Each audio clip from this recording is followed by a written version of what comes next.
Alkisah dahulu kala, hiduplah seorang nenek tua bernama Pakande. Namun tak seperti nenek pada umumnya, nenek Pakande terkenal dengan ilmu hitam tingkat tinggi. Namun semua itu tak didapatkan dengan mudah. Ada syarat yang harus dipenuhi sang nenek terlebih dahulu.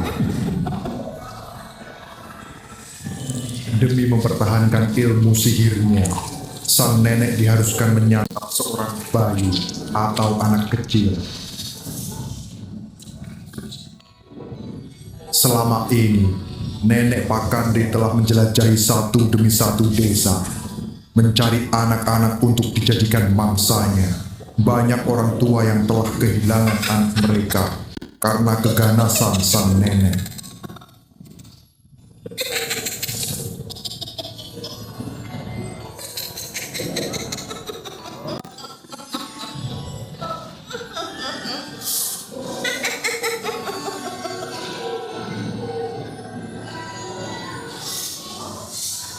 Hingga suatu hari, sampailah dia di sebuah desa di daerah Sopeng. Dia mengamati dari kejauhan perkampungan itu. Nenek Pakande tertawa licik penuh makna ketika mendengar suara gelak tawa anak kecil tengah bermain riang gembira. Sesekali juga terdengar tangis bayi di antara rumah-rumah warga.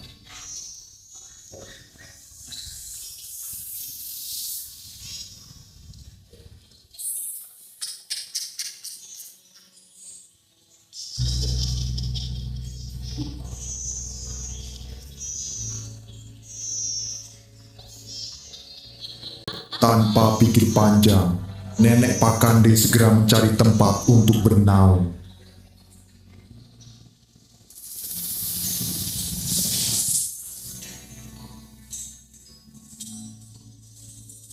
Akhirnya dia menemukan sebuah gua. Di tempat itulah dia bersembunyi sambil menunggu malam berikutnya tiba.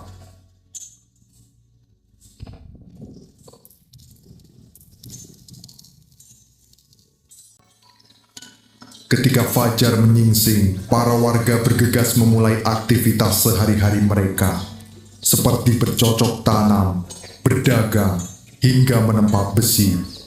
Daerah Sopeng memang terkenal damai, dengan warga yang hidup rukun dan saling bahu-membahu. Saat senja telah tiba, pelan-pelan kesibukan di desa itu juga ikut beristirahat. Para penduduk telah kembali ke rumahnya masing-masing. Gambaran sebuah desa yang tentram. Malam hari telah tiba. Nenek Pakande sudah bersiap untuk melakukan perburuannya.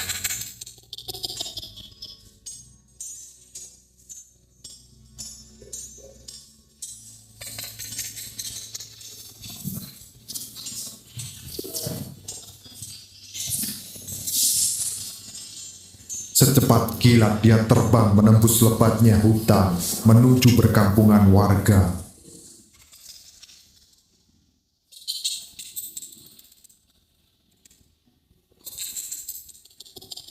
Nenek Pakande mulai memeriksa satu persatu rumah warga.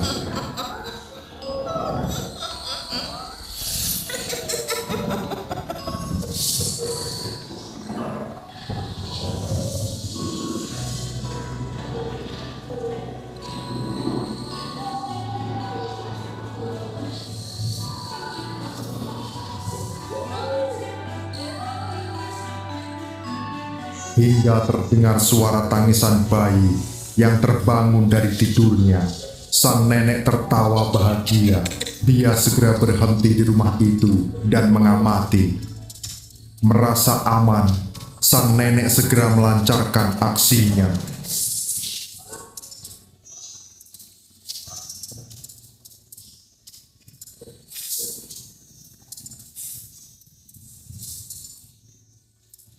Hanya dalam waktu singkat, dia berhasil membawa bayi tersebut dengan mudah. Nenek Pakande kemudian membawa bayi itu pergi ke tempat persembunyiannya. Melihat bayi kecilnya sudah tak ada di tempat, seketika sang ibu berteriak.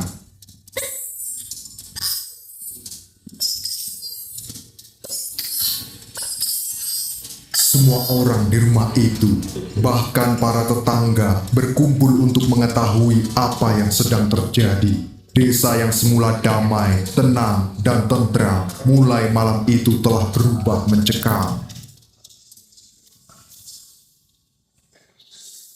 Esok hari, setelah kejadian tersebut, banyak orang bertanya-tanya, siapa pelaku penculik bayi tersebut? Para warga beranggapan bahwa kejadian itu adalah ulah hewan buas. Ada juga kabar jika itu semua adalah ulah hantu.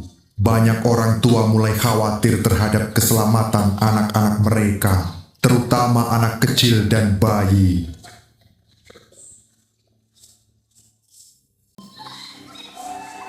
Suatu hari, saat menjelang malam, ada sepasang kakak adik yang tengah asik bermain di pekarangan rumahnya.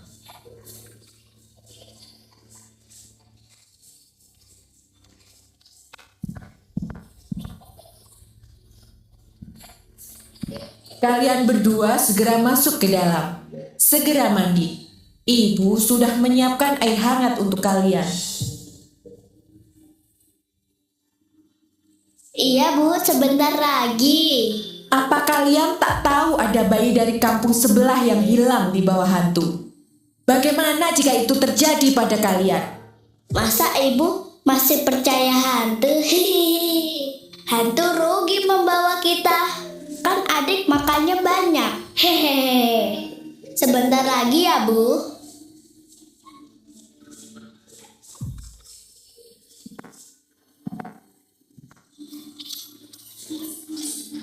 Aku akan memakanmu anak kecil. Itu seram betul, aku takut. Hahaha. Seram ya? Dia suka anak kecil yang main malam hari. Tapi Kak, gimana kalau hantunya datang? Ayo kita sembunyi di balik pohon itu supaya ibu mengira kita diculik hantu. Nanti ibu marah. Tenang, hanya sebentar. Kita buat ibu kaget.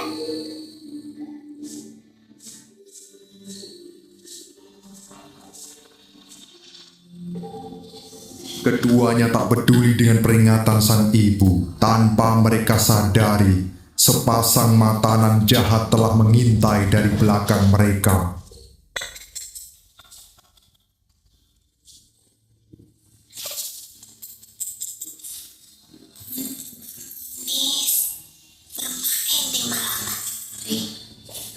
Dagingnya masih segar. Kak, itu tadi suaramu, bukan aku. Kalian suka bermain ya? Sekarang aku yang ajak kalian main di tempat gelap selamanya. Melesat cepat nenek Pakande, menerjang dan menyergap mereka, membawa kabur keduanya.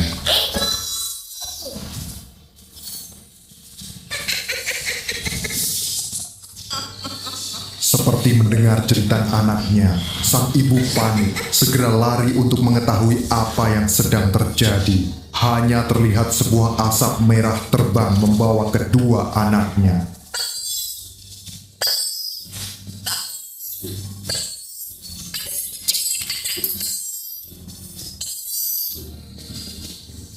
Mendengar suara gaduh, para tetangga bergegas. Ada apa engkau berteriak-teriak?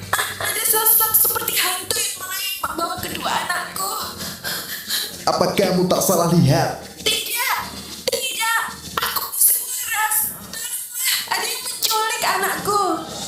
Apa kamu ini sedang mengigau? Sepertinya apa yang dikatakan benar. Ayo kita cari anak-anak itu. Anak-anak itu kemudian dibawa sang nenek ke dalam gua tempatnya bernaung. Ibu, ampun Nek, kami mau diapakan Nek? Ampun Nek. Kalian akan kujadikan santapan agar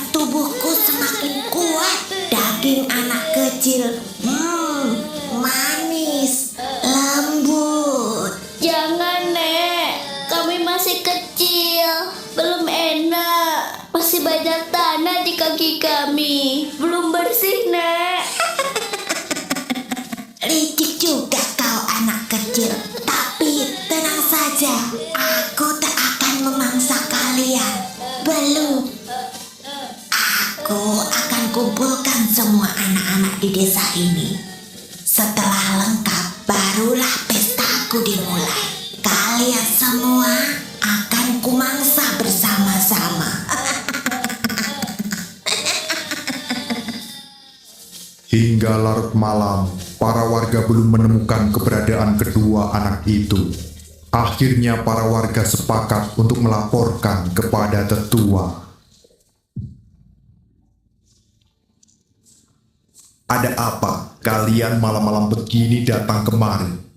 Warga itu pun menceritakan hilangnya dua anak yang sampai sekarang belum berhasil ditemukan. Kumpulkan semua warga. Ayo kita lakukan pencarian sampai ketemu.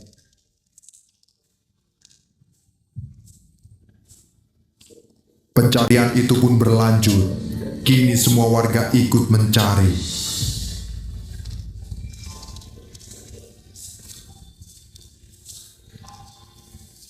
Hingga waktu hampir pagi.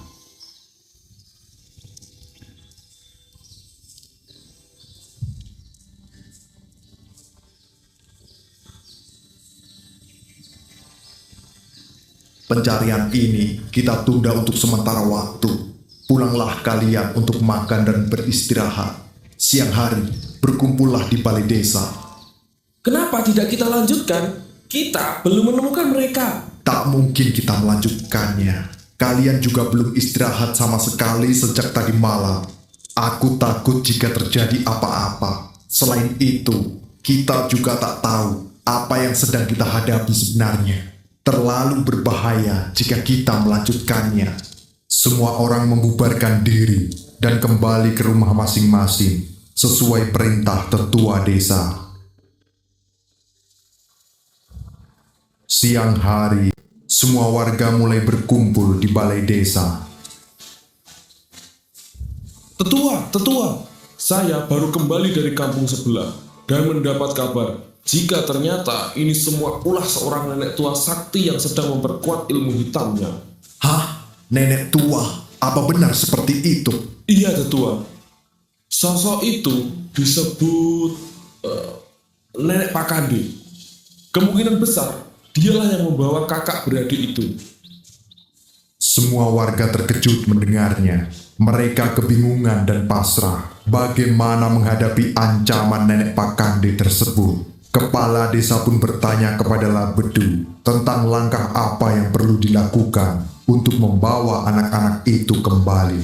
Labedu menjelaskan bahwa hampir mustahil bagi manusia biasa untuk melawan Nenek Pakande.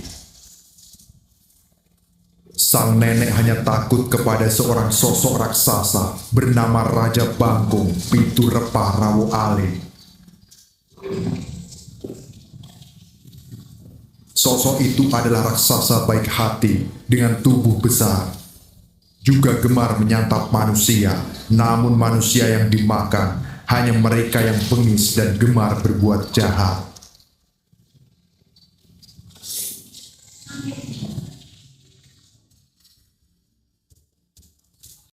Akan tetapi, keberadaan Raja Bangkung Piturepah Rawo Ale sudah lama tak diketahui. Bagaimana cara menemukannya? Apakah kita benar-benar bisa mengalahkan Nenek Pakande? Saya memiliki ide, tetua. Ada satu cara untuk mengalahkan Nenek Pakande. Bagaimana caranya, Labedu? Begini, tetua. Saya membutuhkan beberapa ekor belut dan kura-kura. Lalu sebuah garu, air berbusa, kulit rebung kering, dan sebuah batu besar. Tolong kumpulkan semua itu dan bawa ke rumah saya. Kalian semua sudah mendengarkan apa yang dikatakan Labedu. Cepat kumpulkan semua yang diminta dan bawa ke rumahnya. Seketika warga membubarkan diri, mereka segera mencari apa yang diperintahkan Labedu.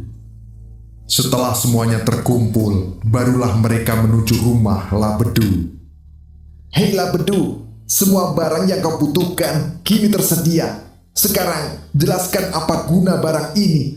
Begini, kura-kura ini akan kugunakan sebagai kutu raksasa, dan garu ini sebagai sisirnya. Air berbusa akan kugunakan sebagai air liur, sementara kulit rebung kering akan kupakai untuk membuat suara menggelegar. Jadi, kamu akan menyamar sebagai raksasa Raja Bangkung Pitur Parau Ale. Benar sekali, Tetua. Lantas, belut dan batu besar itu? Jadi, nanti saat Nenek Pakande telah masuk ke dalam rumah, letakkan belut-belut di tangga agar dia terpleset. Lalu, batu besar itu disiapkan di bawah tangga untuk menjatuhkannya dengan keras. Dan satu lagi, aku butuh bayi untuk memancing Nenek Pakande masuk ke dalam perangkap. Baiklah, nanti malam kita jalankan rencananya. Tapi, apakah kamu yakin Nenek Pakande akan datang ke rumah ini? Nanti malam, semua rumah di desa akan dimatikan penerangannya. Hanya rumah ini yang akan tetap menyala. Dan kita tambah dengan tangisan bayi. Nenek Pakande pasti akan datang.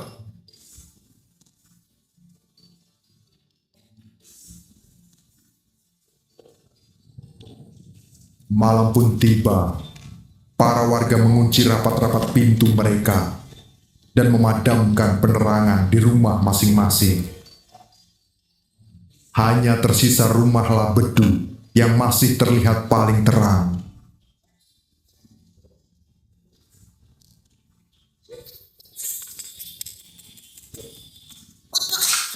Kalian menangis.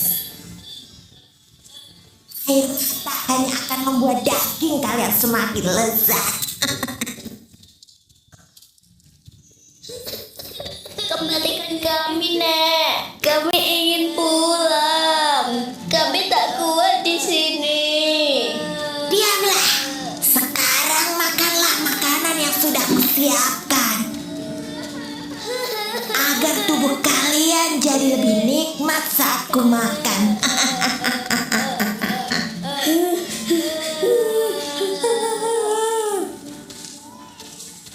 Ampun, Nek. Kami mau pulang. Jangan makan kami, Nek. Aku akan pergi mencari mangsa lagi. Tapi dengar ini baik-baik. Jika aku kembali dan makanan ini masih utuh, akan kumakan jari-jari kalian satu persatu. Ampun.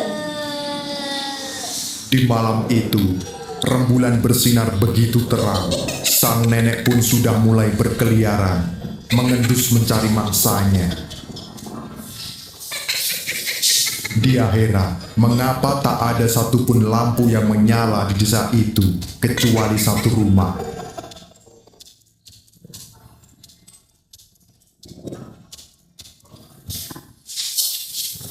Sang nenek pun menghampiri rumah tersebut untuk mengamati lebih dekat.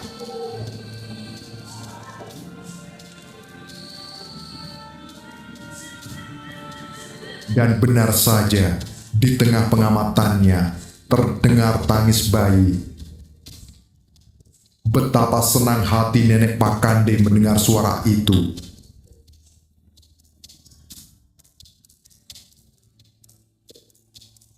Di dalam rumah, bayi itu dijaga ketat oleh warga karena mereka takut terjadi hal-hal yang tidak diinginkan.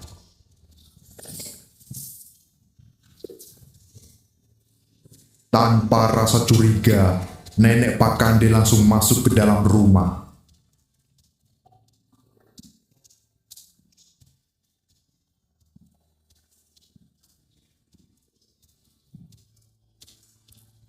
Sementara itu, warga dengan hati-hati meletakkan beberapa ekor belut di tangga dan sebuah batu besar di bawah tangga.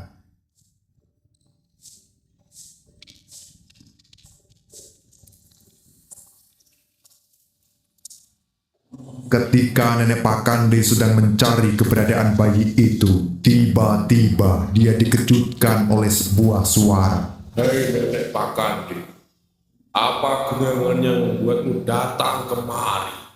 Aku datang Siapa kau? Kau tak mengenaliku. Akulah Raja Bangkung Pitu Repa Rawu Ale. Bayi itu kini berada di bawah perlindunganku. Tak mungkin. Engkau bukan Raja Bangkung Pitu Repa Rawu Ale. Labedu pun menumpahkan seember air berbusa untuk mengelabui Nenek Pakande sebagai air liur sang raksasa. Aku lapar. Lihatlah, air liurku sudah mengalir deras. Jika kau tak segera enyah dari hadapanku, maka kaulah yang akan menjadi santapanku. Aku tak percaya padamu. Pasti kau hanya manusia biasa yang menyamar sebagai Raja Bangkung Pitu Repa Rawu Ale. Garu besar dijatuhkan ke lampah, menyerupai sisir raksasa, disusul dengan kura-kura yang digelindingkan satu persatu, bagaikan kutu-kutu raksasa yang berjatuhan. Kau membuatku marah. Kepalaku memanas. Begitu panas hingga kutu-kutu di rambutku pun berjatuhan ke lantai. Mendengar kura-kura jatuh berserakan dan garu yang dibanting, Nenek Pakande pun mulai ketakutan. Matanya membelala, nafasnya tersengal. Sosok di hadapannya tampak terlalu mengerikan untuk dilawan. Pergilah, pergi jauh-jauh dan jangan lagi pernah menginjakan kakimu di tanah ini. Baik. Aku pergi. Masih diliputi ketakutan dan seolah tak percaya dengan apa yang dihadapinya, Nenek Pakande berjalan mundur perlahan. Takut jika ada suara gertakan sedikit saja dari sang raksasa.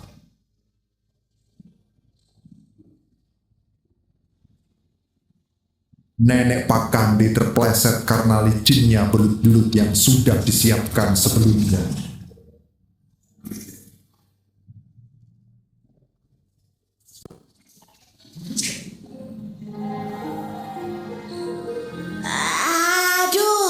Aduh, kepalaku, aduh. Nenek Pakande yang terkenal akan kesaktiannya akhirnya masuk dalam jebakan yang telah dipersiapkan dengan cermat oleh Labedu.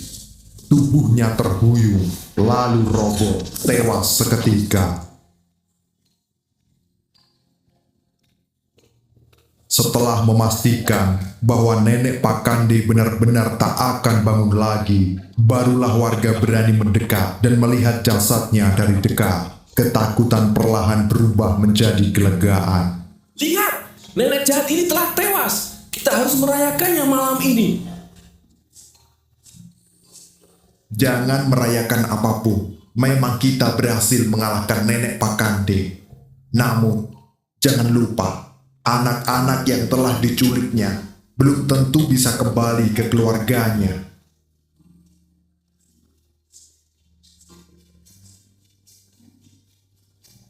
Labedu, menurutmu apa yang harus kita lakukan pada jasad Nenek Pakande ini?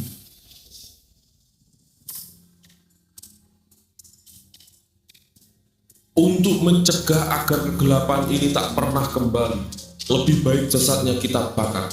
Kita harus pastikan dia benar-benar menjadi abu. Teror panjang yang selama ini menghantui warga akhirnya usai. Jasad Nenek Pakande dibakar dalam api yang besar hingga tak tersisa, hanya abu yang tertinggal. Tak lama kemudian, sebuah keajaiban terjadi. Dari kejauhan, terdengar suara langkah kecil dan tangisan lirik.